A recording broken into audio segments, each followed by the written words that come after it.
I'm going to go ahead with the meeting beginning ritual.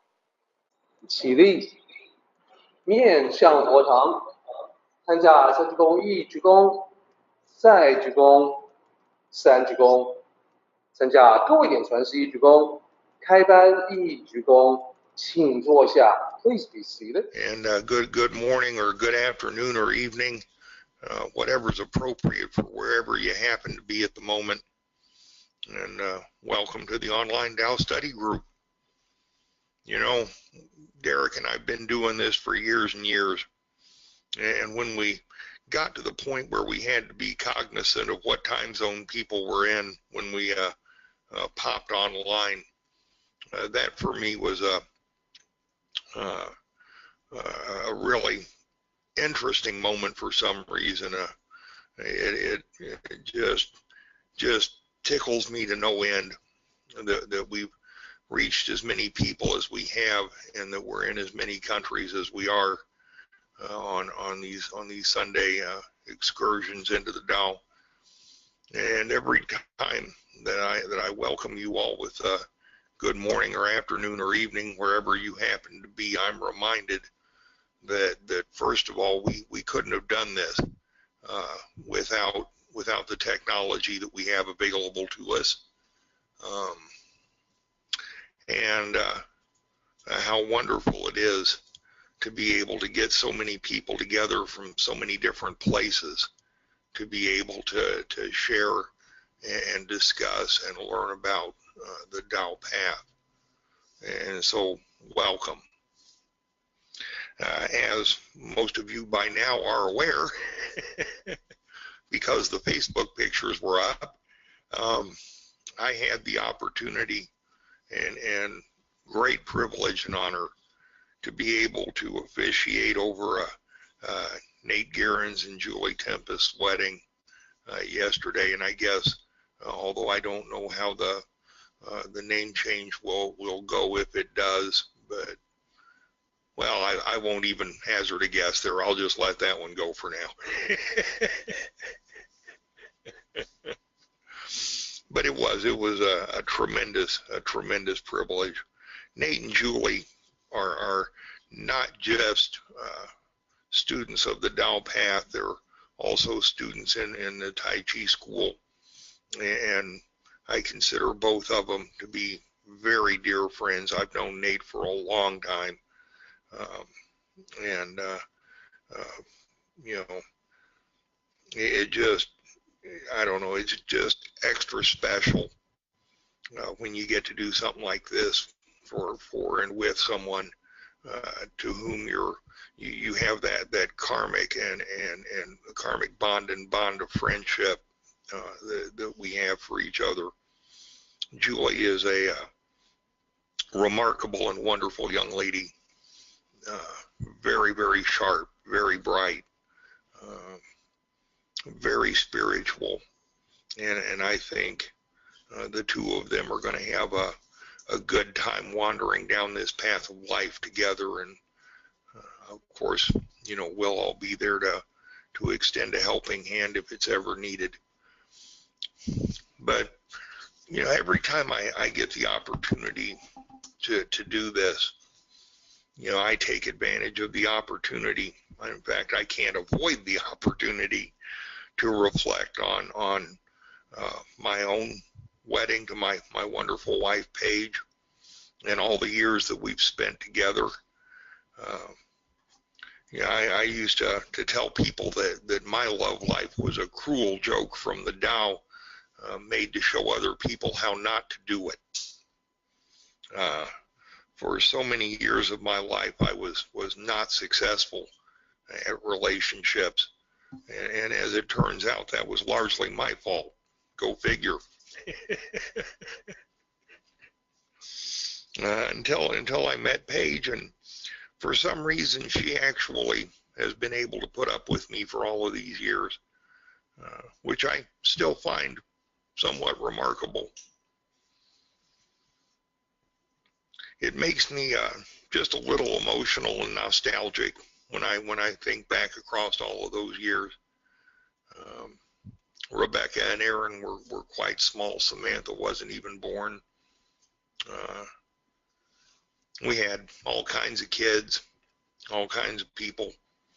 We had a bounce house for the children so that they'd have something to do when one of the neighbors down the street brought their pet donkey down and let the kids ride around on it. It was just great. It turned out to be a wonderful, wonderful day, as did this.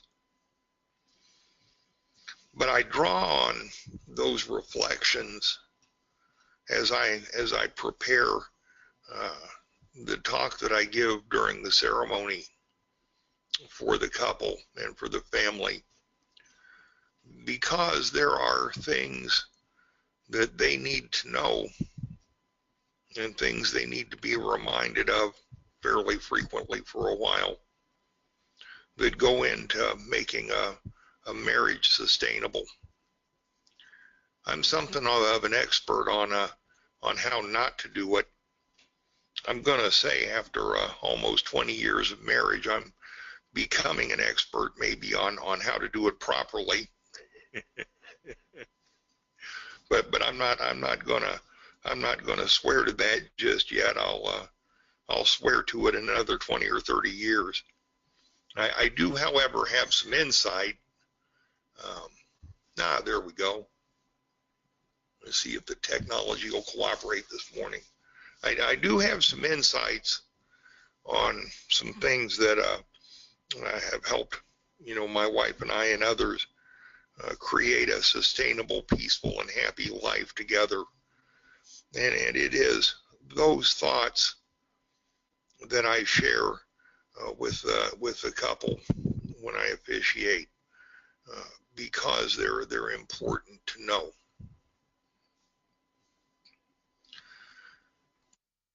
We all walk into to marriage full of infatuation and enthusiasm and near complete devotion to our significant other, and that's as it should be.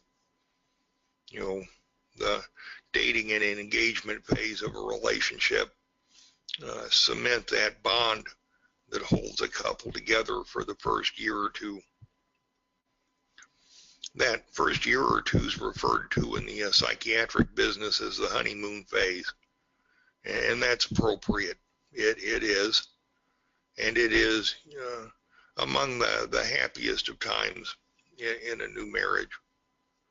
However, after that first year or two, there has to be something more to the relationship than just infatuation and chemistry to sustain the marriage and the relationship through the coming years. Some folks consider that fairly carefully before they walk into a wedding. Some folks do not.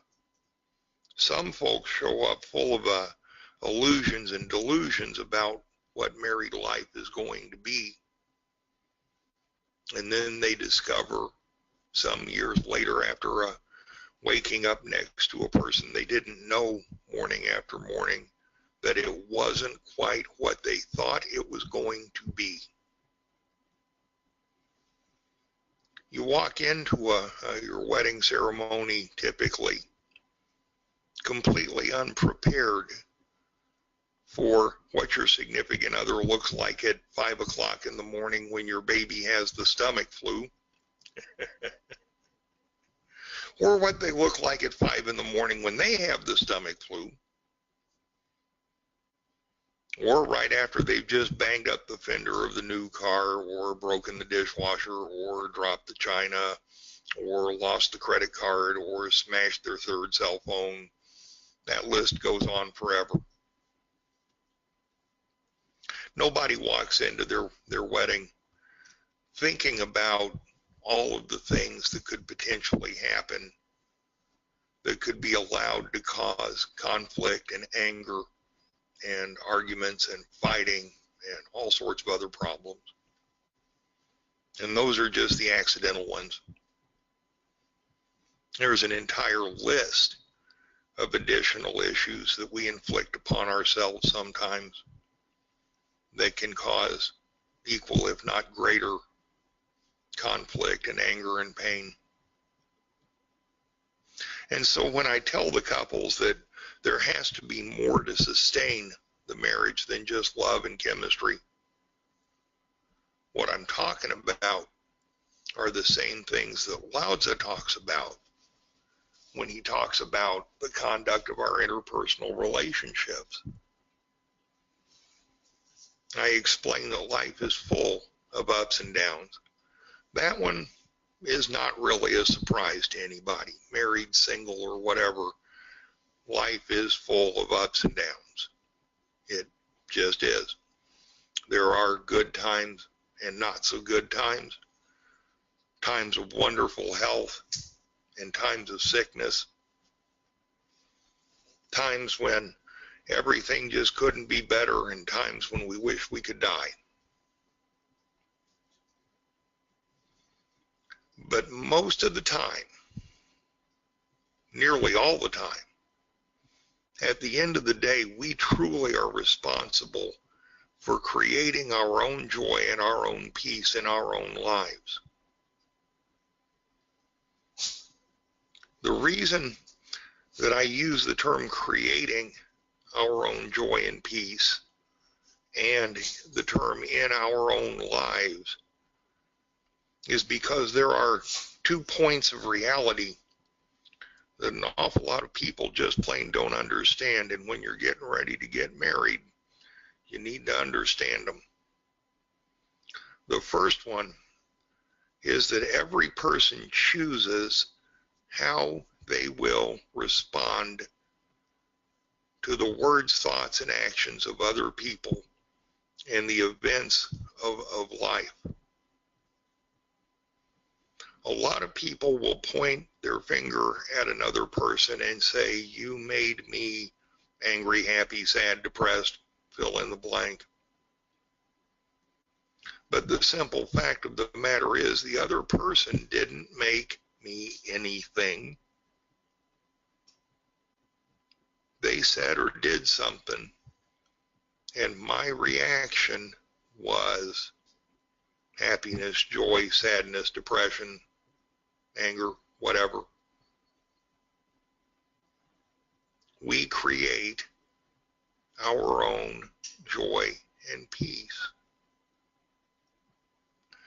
The other thing is that we do not have control over anything else in our lives, particularly not other people.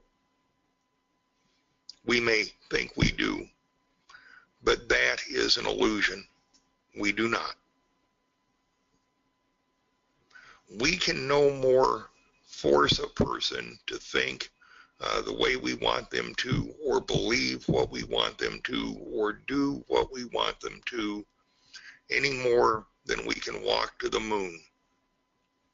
We cannot force another person to change. We cannot make another person what they are not. And to believe that we can is foolishness. And so, when we step up to the altar, it's wise to remember that the only thing we control is ourselves. And the only peace and joy we'll have in our lives is the peace and joy that we give ourselves permission to have.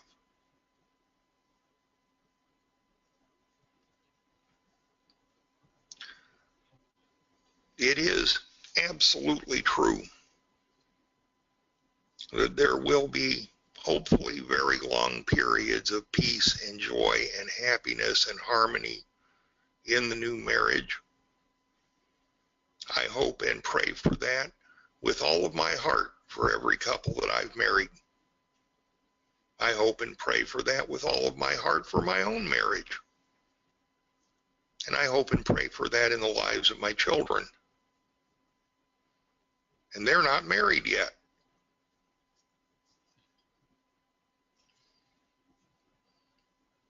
But I know that responsibility lies with each of them as it lies with me. The key I've found to creating a 20-year, 40-year, 60-year marriage is twofold.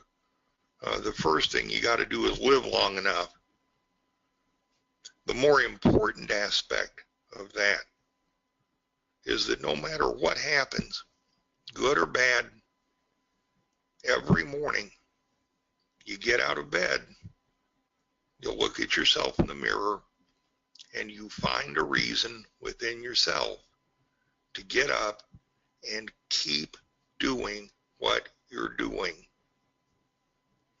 You find a reason to overlook the shortcomings, failures, and mistakes, to put down the anger, to give up the need to be right, to lay down the emotional reactions that cause us to inflict pain on others, and put one foot in front of the other and just keep going. Paige and I have had, in our nearly 20 years, some unbelievably happy times and some pretty astounding fights. It's never come to physical violence. That day's not forthcoming. But we have had some powerful disagreements. She and I have both had days where we wondered whether or not we wanted to continue down this path together. We've had days where we were both pretty doggone sure we didn't. Despite what the popular psychological tabloids and teachings say, we have gone to bed angry at each other. And someday we may do that again. It hasn't been all wine and roses and perfection.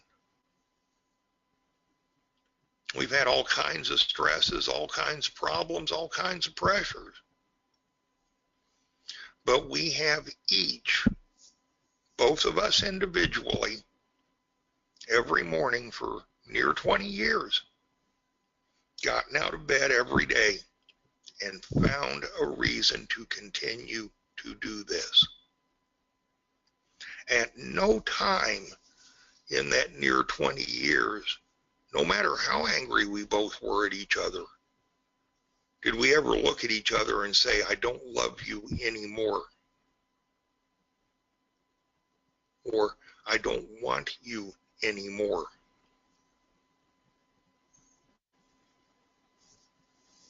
We have never said that to each other.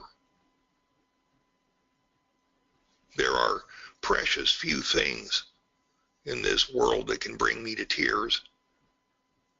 I have found that officiating over the wedding of two such wonderful people as Nate and Julie is one of them. My precious daughter is another one. And if my wife ever told me she didn't love me anymore, that one would break my heart. I think I'd be inconsolable. But we never said that to each other. We just found a reason to keep going.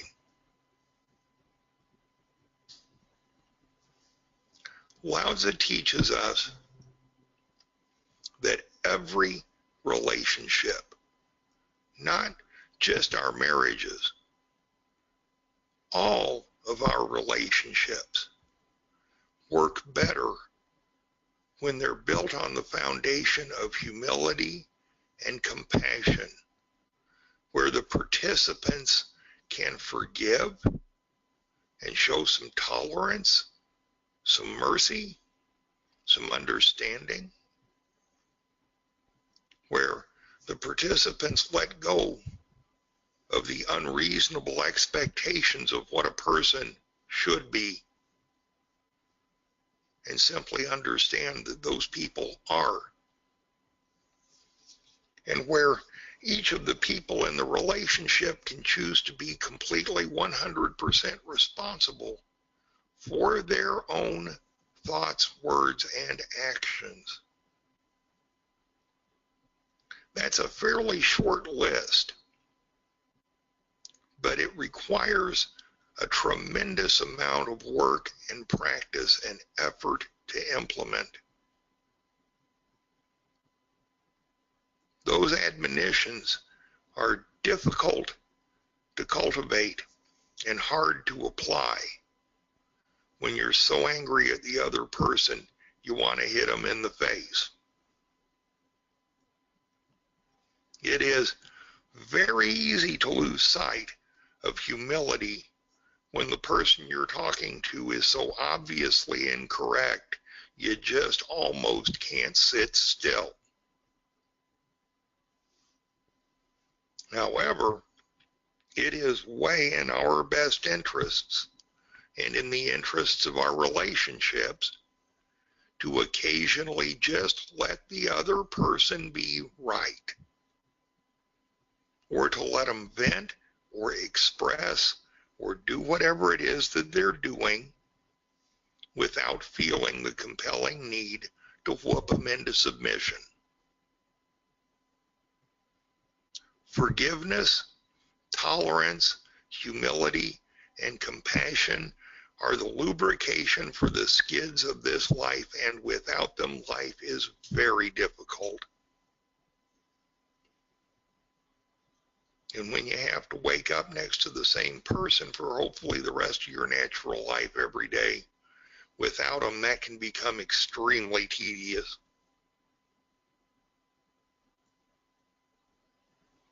So it becomes important to grow up, to mature both the mind and the spirit to the point where the need to be right and the need to be powerful are overcome by putting the needs of the other person first.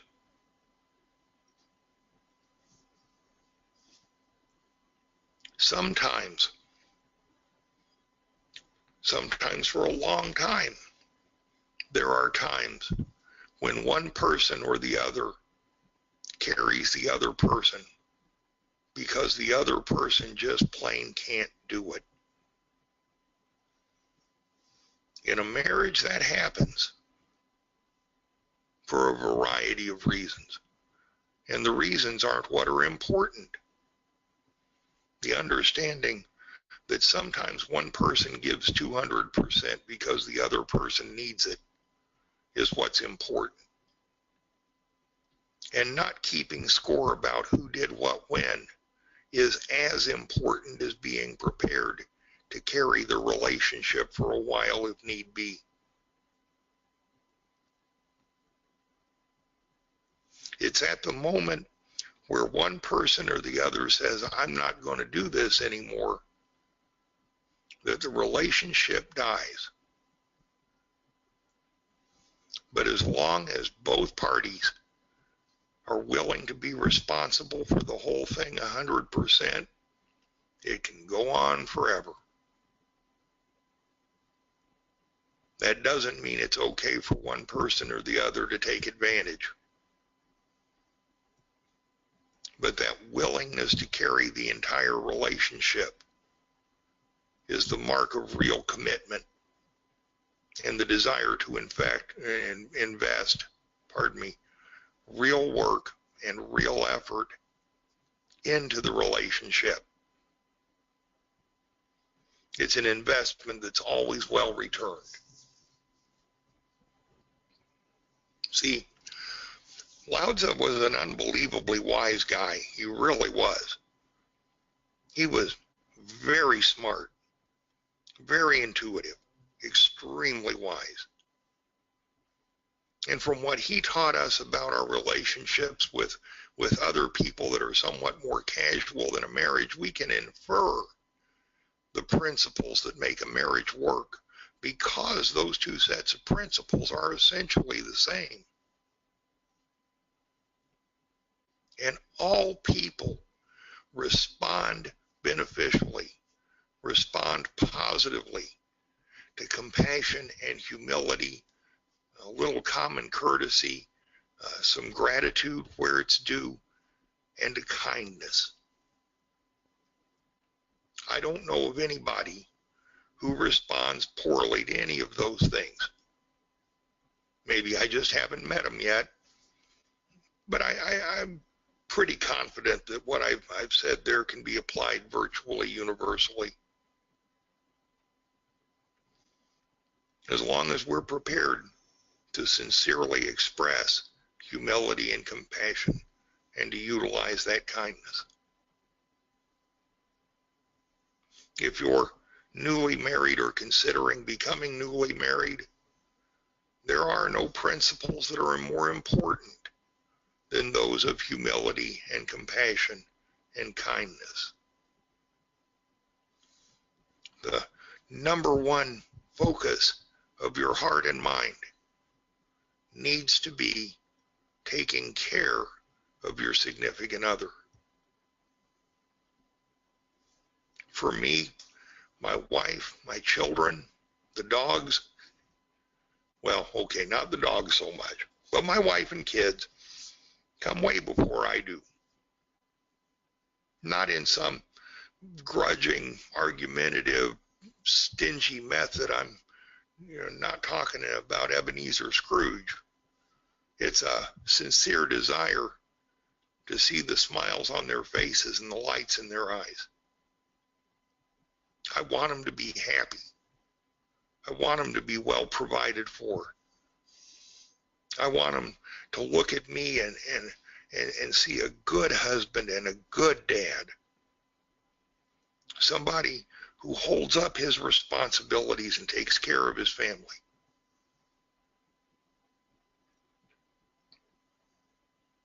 And there's nothing that makes me happier than seeing my children happy and my wife happy, and to see them contented and doing well. When I look at them and I see that, I know I've done what I should have done. And so I give them the best that I can every day of my life. And I try my best to take care of myself so that my life will be long enough to get the kids grown up and out of the house and doing the same things. Those things are important. They're really important. Those are the things that make a 20 or 30 or 50 year marriage. Please try and remember them. And so at the end of the review of marriage, what can I give you that might be useful? How about this? How much better would life be if we could all act with the same degree of kindness and compassion that we hope to receive from other people and expect out of them? It is the truth. We expect people to treat us the way we think we ought to be treated. We get real upset if they don't. Let's try and treat them the same way. We need to consider how often the ego self gets in the way of our own extending compassion and kindness to others. It is so easy to be kind and compassionate when everything's going our way. The trick is to be able to do it when somebody confronts us or disagrees with us or wants to fight with us. When the ego self gets kicked in the shins, and all of a sudden we have to make a decision about how we're going to react.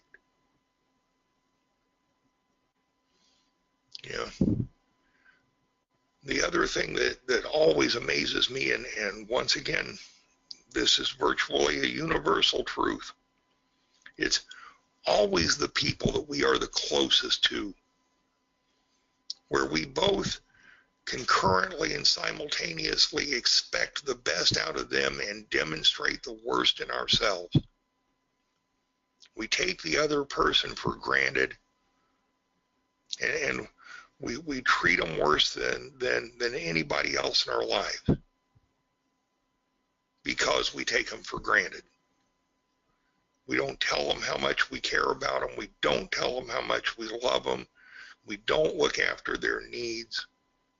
If they do something we don't like, we yell and scream like we're being killed.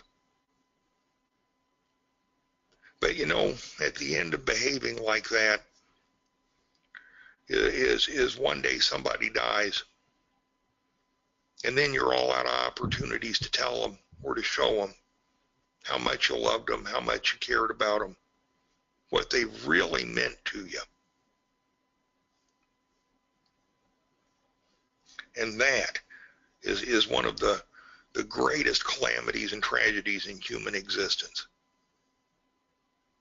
Take advantage of the opportunity to let the other people in your lives know what they mean to you before you run out of days. It is the truth that humility and compassion and kindness are the cornerstones for peace and happiness in our lives. Without them, we are going to live lives of travail and upheaval, because that is the only path there. But with them, it changes everything. And our relationships can be wonderful and blessed and happy, whether they're casual or marital or whatever they are. And so, you know, once again, on the I guess the tail end of this remarkably blessed event, just a little opportunity to think and talk about the things that make it all work. Thank you all very much for letting me share with you, and I hope you have a great rest of your weekend. Thank you. Bill, thank you. Thank you for that talk. And I also want to bring together your practice of Tai Chi and Qigong with the concept of marriage. And what I specifically mean by that is the yin and yang symbol.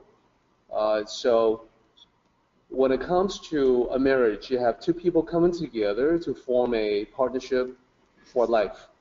And it's ideal if both partners have a similar degree to cultivate spirituality, to become better people spiritually as well. And what I have seen, what I have observed, I want to extend from just, you know, marriage and spouse to significant other and also to good friends. Generally speaking, when you are able to cultivate with someone else, and it could be the complementary energies of male-female energies. It could be, for instance, a friend who has a perspective different from your own, so you can bounce ideas off of one another. Either way, when you have a situation like that, it's a blessing. It's a blessing because the interplay of the yin and yang symbol gives rise to a great deal of synergy, powerful synergy. And that synergy drives spiritual progress in a far faster way than one can advance alone. So if you do have other people around you that you can cultivate with, whether that is a spouse or a friend or significant other, I definitely would suggest that is a blessing. And if you have a significant other who is who knows of your interest in spirituality but has not taken it up yet, it may be a good idea to suggest to them. I have seen many couples that draw even closer when they are able to share their innermost thoughts with one another in this manner.